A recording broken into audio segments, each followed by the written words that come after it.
3,055 men died on a ship that never once fought another battleship. She carried the largest naval guns ever put to sea, and across 3.5 years of war, they were fired at an enemy fleet exactly one time. On the 7th of April, 1945, she was sunk in 2 hours by aircraft, 200 miles short of the island she had been ordered to reach. This is not a story about how the biggest warship ever built was destroyed. It is a story about what she was for. She was laid down in a dry dock at Kure on Japan's inland sea in November 1937. Almost nothing about her was permitted to exist on paper. The dock was screened behind sisal rope curtains 100 feet high. Fishing boats were moved out of the harbor. Employees were followed home. Drawings were numbered, counted at the end of every shift, and burned once a section was finished. The secrecy was not only about spies.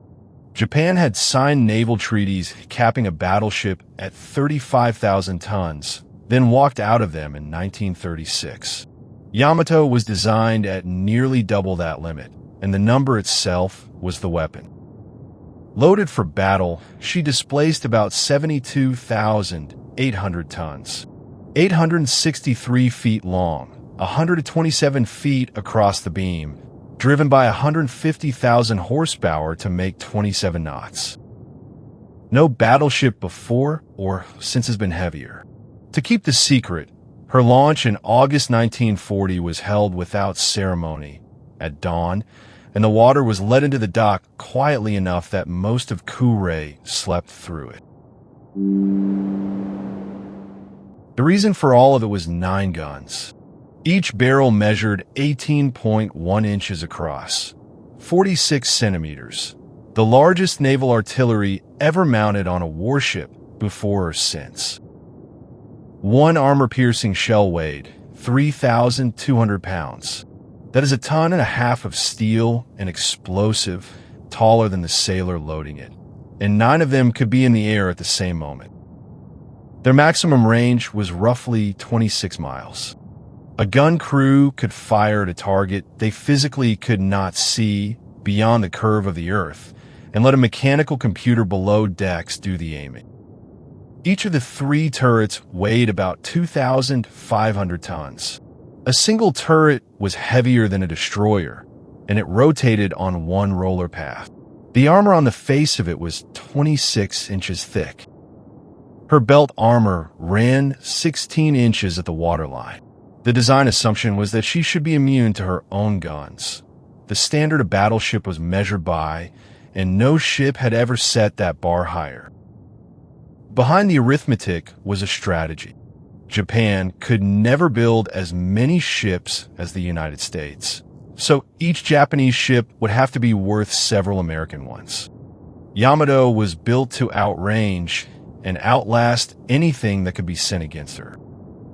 It was an elegant answer to a question that had already stopped being asked.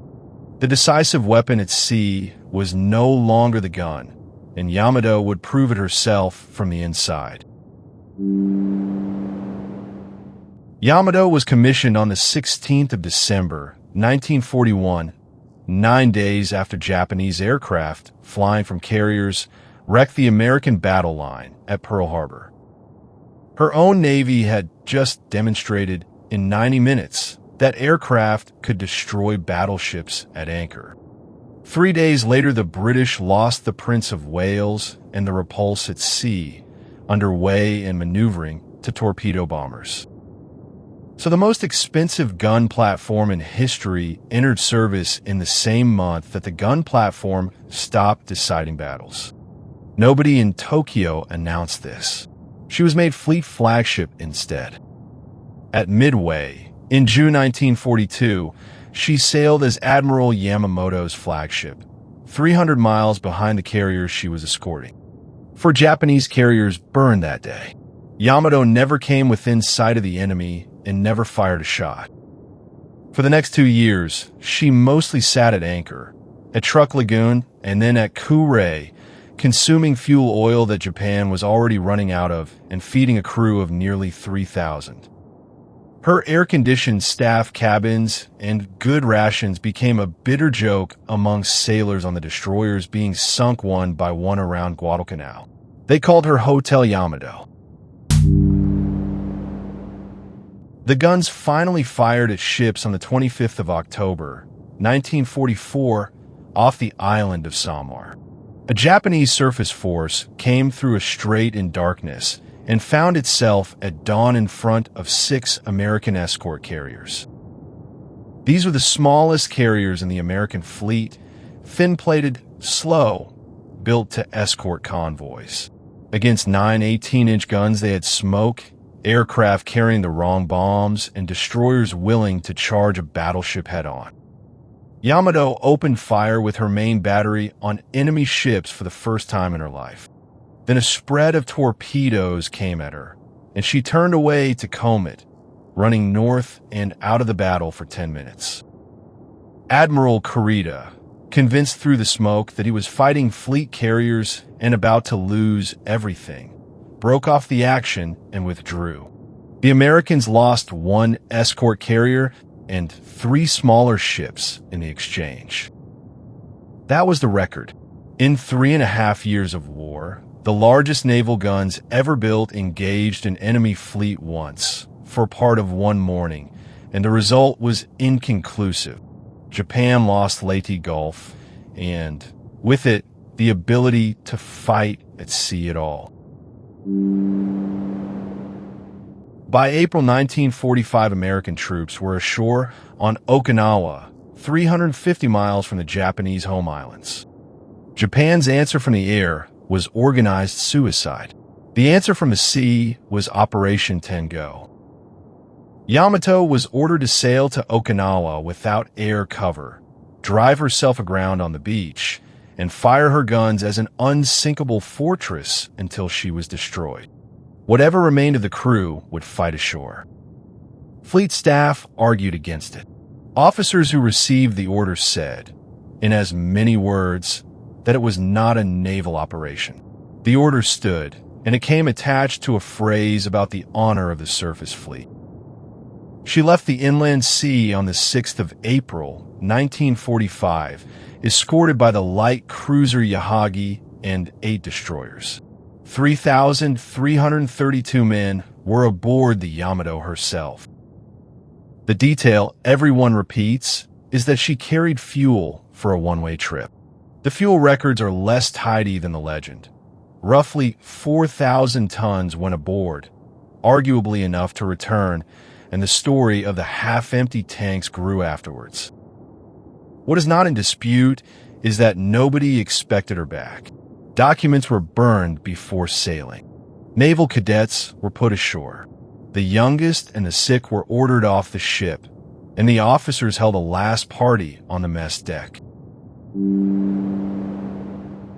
American submarines reported her within hours of sailing, and reconnaissance aircraft had her position the next morning. Task Force 58 launched 386 aircraft against a formation with no fighter protection of any kind.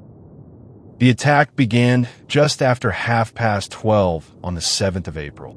The pilots had one specific instruction: put the torpedoes into one side of the hull so that counter-flooding could not level her and roll her over.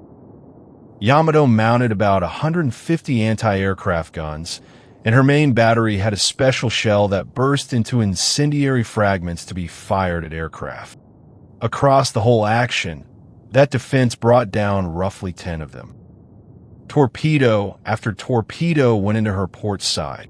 Damage control counter-flooded the starboard engine and boiler spaces to hold her upright, drowning the crews working in them without warning, and she still leaned further. By 2 o'clock, she was down to about 10 knots, steering gone, turning in a slow circle. The list passed 20 degrees.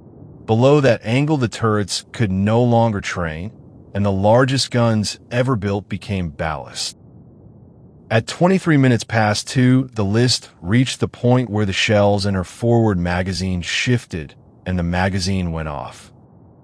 The explosion sent a column of fire and smoke several miles into the sky. It was seen and photographed from more than 100 miles away on the coast of Kyushu. People there heard it. Then the sea closed, and the largest warship ever built was gone. 3,055 of the 3,332 men aboard died. 276 were pulled out of the oil by the destroyers that survived.